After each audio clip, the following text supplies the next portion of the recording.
Salam damai dan sejahtera bagi kita semua. Misalkan ada seorang pemuda yang harus pergi dari kota tempat tinggalnya di Surabaya ke Jakarta. Pemuda ini sama sekali tidak tahu di mana Jakarta dan waktu itu belum ada GPS, internet, atau jalan tol. Satu-satunya alat bantu yang dimilikinya adalah sebuah peta. Sayang sekali jalan yang ditunjukkan dalam peta tersebut ternyata hanya sampai ke Semarang. Bisakah pemuda tersebut sampai ke Jakarta? Kemungkinan besar tidak. Meskipun peta itu sudah betul mengarahkannya ke barat, namun dengan mengikuti petunjuk peta itu, ia pasti tidak akan pernah sampai ke Jakarta. Ia telah menggunakan peta yang salah, menipu dan menyesatkan. Nah, sekarang mari kita gunakan kisah tadi dalam konteks ibadah puasa dan Idul Fitri. Dalam Al-Quran, Allah memerintahkan demikian. Wahai orang-orang yang beriman, diwajibkan atas kamu berpuasa, sebagaimana diwajibkan atas orang-orang sebelum kamu, agar kamu bertakwa. Al-Baqarah 183.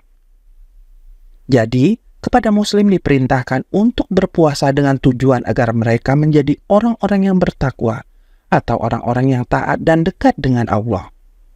Tujuan puasa untuk menjadikan manusia yang lebih baik ini semakin dipertegas dengan dirayakannya Idul Fitri sebagai hari kemenangan setelah muslim menjalani ibadah puasa sebulan penuh. Fitri berasal dari kata fitrah. Idul Fitri berarti merayakan kembalinya manusia pada fitrahnya, yaitu kembali seperti bayi yang baru dilahirkan. Jadi melalui perjuangan rohani dengan berpuasa selama sebulan penuh, menjalani pertobatan, dan memperbanyak amal kebaikan, manusia akan terbebas dari dosa dan hawa nafsu, serta menjadi dekat dengan Tuhan. Itulah tujuan akhir dari perjalanan spiritual seorang muslim untuk kembali pada fitrahnya sebagai manusia. Itulah konsep kesempurnaan fitrah manusia dalam Islam. Tak ada yang lebih dari itu.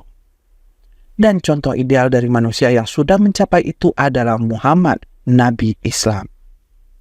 Sungguh, pada diri Rasulullah benar-benar ada suri teladan yang baik bagimu, yaitu bagi orang-orang yang mengharap rahmat Allah dan kedatangan hari kiamat, serta yang banyak mengingat Allah. Al-Ahzab ayat 21. Tapi benarkah bebas dari dosa dan hawa nafsu serta dekat dengan Tuhan adalah fitrah manusia yang sesungguhnya? Itukah tujuan akhir dari perjalanan spiritual manusia? Tidak adakah yang lebih baik dari itu? Mari kita bandingkan dengan ajaran iman Kristen. Dalam khotbah di Bukit Tuhan, Yesus berkata, "Karena itu haruslah kamu sempurna, sama seperti Bapamu yang di sorga adalah sempurna." Matius bab 5 ayat 48. Dalam ajaran iman Kristen, manusia tidak cukup hanya bebas dari dosa dan hawa nafsu, serta dekat dengan Tuhan saja. Jauh di atas itu semua, manusia dituntut untuk menjadi sempurna seperti Tuhan. Ini tuntutan tertinggi yang dapat diberikan pada manusia. Tidak mungkin ada tuntutan yang lebih tinggi dari ini. Tapi apakah tuntutan ini realistis? Mungkinkah manusia menjadi sempurna seperti Tuhan? Ternyata hal tersebut mungkin, dan Tuhan Yesus sudah mengajarkan caranya. Jikalau engkau hendak sempurna, pergilah, jualah segala milikmu dan berikanlah itu kepada orang-orang miskin, maka engkau akan beroleh harta di surga. Kemudian datanglah kemari dan ikutlah aku. Matius bab 19 ayat 21. Itu adalah satu-satunya teks dalam seluruh kitab suci yang mengajarkan manusia untuk menjadi sempurna. Yesus Kristus Sang Putra Allah sendiri yang mengajarkannya karena memang hanya Dia yang mampu mengajarkannya, bukan nabi-nabi lain. Sesungguhnya di dalam perkataan tersebut terdapat rahasia langkah-langkah sistematis untuk meraih kesempurnaan seperti Tuhan, sebagaimana yang telah dituntut oleh Yesus sendiri. Matius bab 5 ayat 48. Langkah pertama terungkap dalam kata, pergilah. Kata ini mengingatkan kita pada perkataan Yesus kepada perempuan yang kedapatan berzina dan hendak dihukum rajam. Pergilah dan jangan berbuat dosa lagi, mulai dari sekarang. Yohanes bab 8 ayat 11. Yesus meminta perempuan itu pergi dari hidupnya yang lama dan penuh dosa untuk berpaling pada Tuhan. Jadi langkah pertama untuk menuju pada kesempurnaan itu tidak lain adalah pertobatan atau metanoia. Tidak ada perjalanan spiritual yang otentik jika tidak dimulai dari pertobatan. Langkah yang kedua terungkap dalam kata, jualah segala milikmu. Makna dari perintah untuk menjual segala harta milik bukanlah berarti kita dilarang memiliki harta benda apapun untuk menjadi sempurna. Yesus dan para rasulnya jelas punya uang yang cukup banyak sehingga harus menunjuk Yudas sebagai bendahara. Yang dilarang adalah memiliki keterikatan pada keduniawian. Tidak hanya keterikatan pada harta duniawi, tapi juga pada kekuasaan, kesenangan, kenikmatan ragawi, dan lain-lain. Jadi inti dari langkah yang kedua ini adalah penyangkalan diri atau kita menyebutnya sebagai kenosis. Langkah kenosis ini dapat kita ungkapkan dalam praktek puasa dan pantang yang tujuannya adalah melatih diri untuk melepaskan keterikatan pada keduniawian. Langkah yang ketiga terungkap dalam kata, datanglah kemari. Makna dari perintah ini adalah datang pada Yesus dan tinggal bersamanya. Atau dengan kata lain, bersatu dengan Tuhan. Ini seperti yang dikatakan Tuhan dalam Injil, supaya mereka menjadi satu, sama seperti kita adalah satu. Aku di dalam mereka, dan engkau di dalam aku, supaya mereka sempurna menjadi satu. Yohanes bab 17 ayat 22 hingga 23.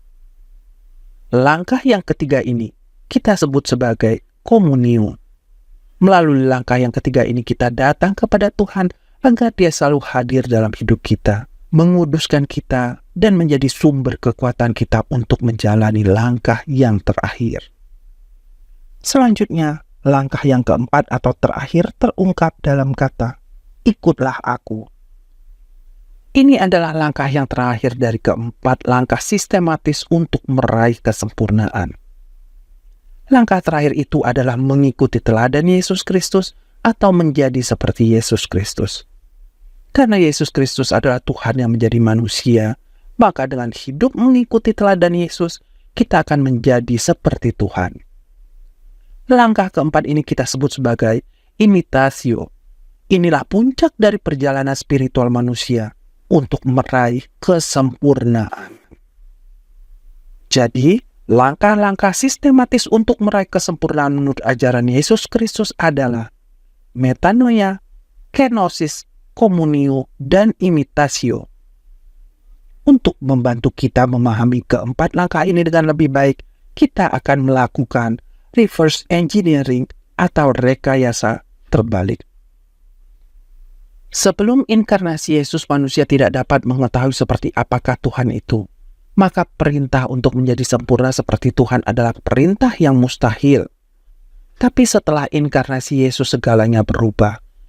Inilah kata Yesus, barang siapa melihat aku, ia melihat Dia yang telah mengutus aku. Yohanes bab 12 ayat 45. Kita dapat melihat Tuhan dalam diri Yesus Kristus yang hidup sebagai manusia. Karena Yesus adalah Tuhan yang hidup dalam rupa manusia, maka dengan menjadi seperti Yesus Kristus atau meneladani hidupnya, kita juga menjadi sempurna seperti Tuhan. Ini adalah tahap imitasio. Tapi bagaimana kita dapat menjadi seperti Yesus? Manusia dengan segala kelemahannya tentu tidak dapat meneladani Yesus Kristus atau menjadi seperti Yesus Kristus hanya dengan mengandalkan kekuatan manusianya sendiri.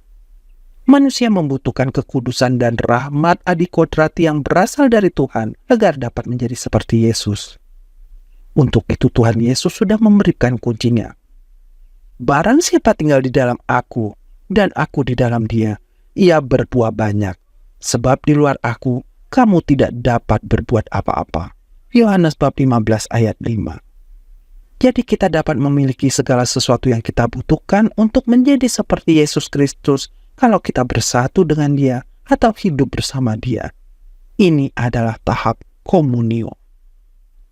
Lalu, Bagaimana kita dapat bersatu dengan Tuhan atau hidup bersama Tuhan? Kita tidak dapat bersatu dengan Tuhan jika kita masih melekat pada berbagai keinginan duniawi. Manusia tidak dapat mengabdi pada dua tuan, ia harus memilih salah satunya. Dengan demikian kita dapat hidup bersatu dengan Tuhan jika kita mampu membebaskan diri dari segala keterikatan dan keinginan pada hal-hal duniawi. Jadi kunci penting untuk dapat bersatu dengan Yesus Kristus adalah penyangkalan diri. Ini adalah tahap kenosis. Dan sebelum kita dapat menyangkal diri, kita harus mengawalinya dengan menyangkal dosa-dosa kita melalui pertobatan serta berbalik kepada Tuhan. Ini adalah tahap metanoia.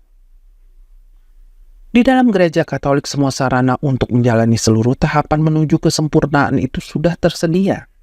Mulai dari sakramen baptis dan pengakuan dosa untuk metanoia, puasa dan pantang untuk kenosis, sakramen ekaristi untuk komunio, dan berbagai devosi yang merenungkan kisah sengsara Yesus Kristus untuk melakukan imitasio. Bagi orang Katolik, jalan menuju kesempurnaan itu terbuka, sehingga setiap orang Katolik yang mengikuti jalan itu dapat meraih kesempurnaan. Sebaliknya dalam Islam, tahap-tahap itu tidak tersedia seluruhnya. Sebaik-baiknya orang mendalami Islam, ia hanya akan sampai pada tahap pertobatan atau metanoia dan penyangkalan diri atau kenosis. Bahkan segala amal dan perbuatan baik yang diperintahkan dalam Islam hanyalah bagian dari upaya untuk mendekatkan diri pada Tuhan, tapi tidak sampai pada tahap persatuan. Tak ada satupun ulama Islam yang mengajarkan bahwa amal perbuatan baik dapat membawa manusia pada persatuan dengan Tuhan. Dengan demikian, tahap persatuan dengan Tuhan atau komunio dan menjadi seperti Tuhan atau imitasio tidak mungkin didapatkan dalam ajaran Islam. Kesimpulannya, sampai kapanpun, seorang muslim mustahil dapat mencapai tahap kesempurnaan seperti Tuhan. Mungkin saja ada kelompok sufi tertentu yang mengaku dapat mengajarkan seseorang untuk sampai pada tingkat persatuan dengan Tuhan. Ini tentu perlu dipertanyakan, persatuan dengan Tuhan yang mana yang dimaksud. Tapi sekalipun kita asumsikan saja hal itu benar-benar terjadi, tetaplah itu belum cukup, karena tahap yang puncak, yaitu imitasio atau menjadi sempurna seperti Tuhan, tidak mungkin ada dalam konsep Islam. Tahap terakhir itu hanya mungkin didapat oleh mereka yang percaya bahwa Yesus adalah Tuhan, sementara Islam justru menolaknya. Kembali pada perumpamaan di awal video tentang orang yang hendak pergi dari Surabaya ke Jakarta.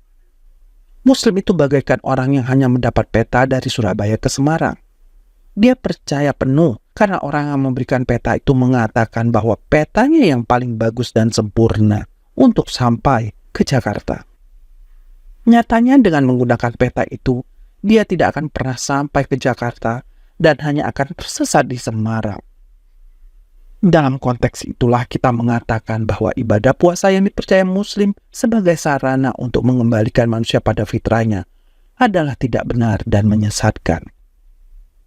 Memang betul puasa dalam Islam itu bagus dan berguna. Begitu juga segala amal perbuatan baik yang diperintahkan. Tapi itu semua tidak cukup. Karena bagaimanapun tidak akan mampu membawa manusia kembali pada fitrahnya sebagai makhluk yang diciptakan serupa dengan gambar Tuhan. Ada peta yang jauh lebih bagus dan tidak menyesatkan.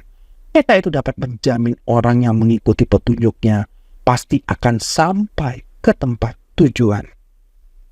Inilah kata Yesus, "Akulah jalan dan kebenaran dan hidup. Tidak ada seorang pun yang datang kepada Bapa kalau tidak melalui aku."